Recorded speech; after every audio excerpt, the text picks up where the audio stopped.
听到叶晨指示，陈泽楷立刻说道：“好的，少爷，我现在就去安排。”说完便连忙转身离开。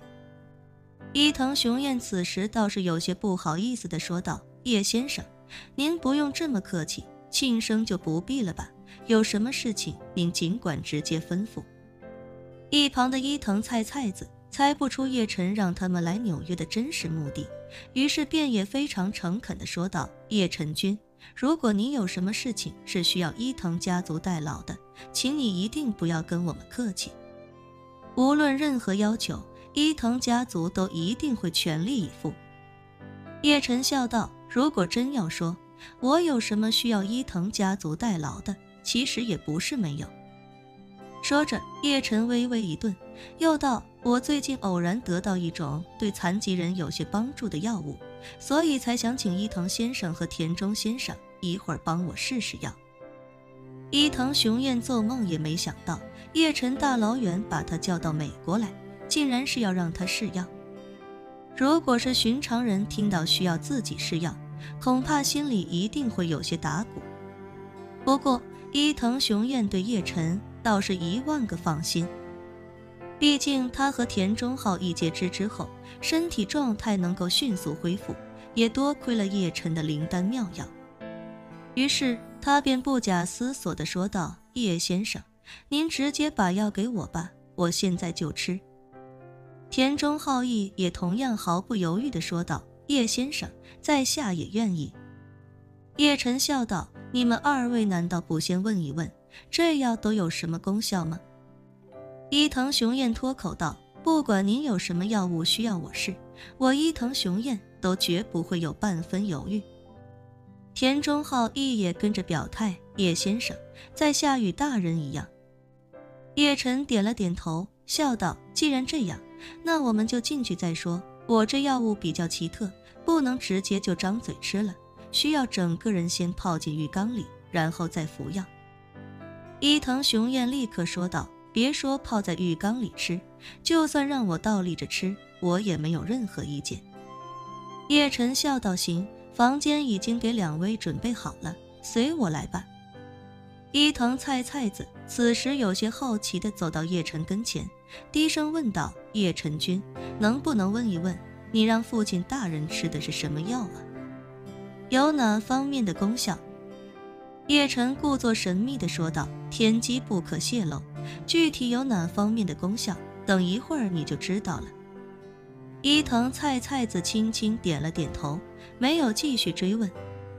以他对叶晨的了解，他相信叶晨肯定不会让自己的父亲冒险。如果只是单纯的为了试验一款药物的好坏，他也根本不需要大费周章的让父亲从日本赶过来。很快，伊藤家族的众人便在叶晨的带领下，来到了早已准备好的一个豪华套房。这个套房虽然没有总统套房那么大，但也有3间卧室和4个卫生间。这其中2个卫生间的浴缸里已经放入了绿色的美容泥浆。叶晨把伊藤家的人带进房间之后，便先让几人在沙发上坐下，随后说道：“我已经让人准备好了2个浴缸，稍后让洪武和管家一起把伊藤先生和田中先生分别带到不同的浴室。等2位在浴缸里躺好之后，我再把药给2位。”伊藤雄彦忍不住问叶先生：“有什么我们需要注意的地方吗？”“没有。”叶晨笑道，“浴缸里已经准备好了大量的美容泥浆，2位躺进去就只管闭目养神，剩下的都不用操心了。”“好。”伊藤雄彦重重点了点头，说道：“既然如此，就不耽误叶先生时间了，我们现在就直接开始吧。”叶晨点了点头，笑道：“对了，伊藤先生，既然今天是你的生日，那不妨许个生日愿望吧。”这个伊藤雄彦尴尬地说道：“来时在飞机上，菜子已经让我许过愿了。”叶晨笑着问道：“问一下伊藤先生许的是什么愿望吗？”伊藤雄彦自嘲一笑，说道：“说实话，我当时没有许愿，只是随意的走了个过场。”一旁的伊藤菜菜子听到这话，顿时有些生气地说道：“欧多桑，您怎么能连自己都糊弄呢？”“我有吗？”伊藤雄彦讪笑道：“许愿这种事情本来就是走个过场吗？我想许愿世界和平，那也得问问美国人同不同意吧。他们一天到晚到处打仗，我就算许愿也不可能实现啊。”伊藤菜菜子哭笑不得地说道：“欧多桑，您这不是强词夺理吗？谁会在自己过生日的时候许这种不切实际的愿望啊？您就不能许一个与自己息息相关的愿望吗？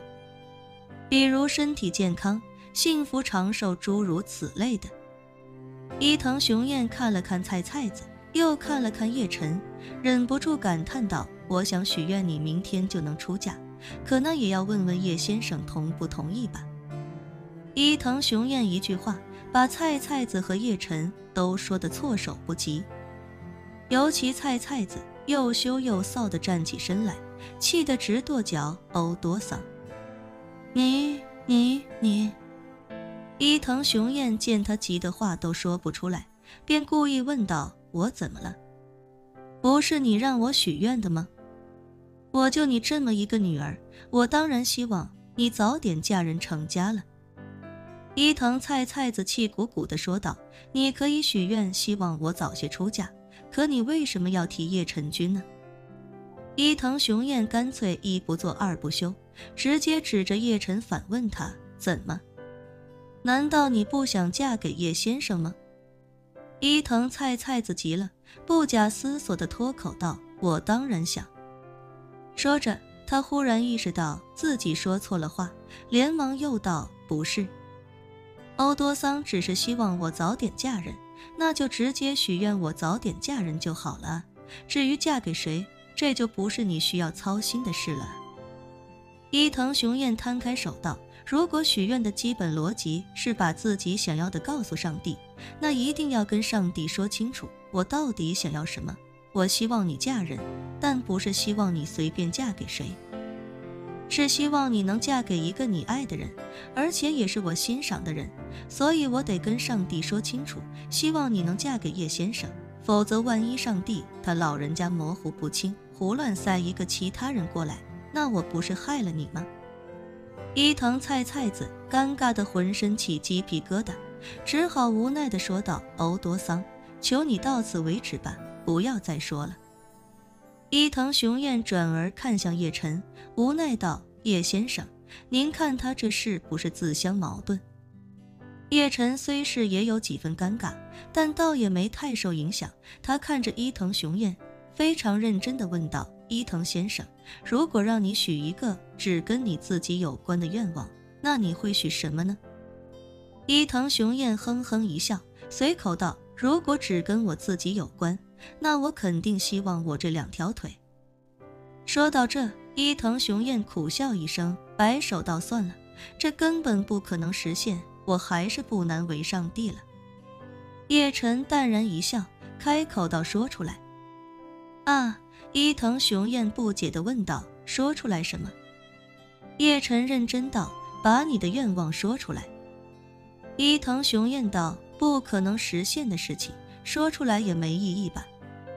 叶晨表情有了几分严肃，缓缓道：“不要管能不能实现，先大胆说出来。如果说都不敢说的话，又怎么可能实现呢？”本期视频结束，欢迎订阅我的频道，这样就不会错过精彩内容。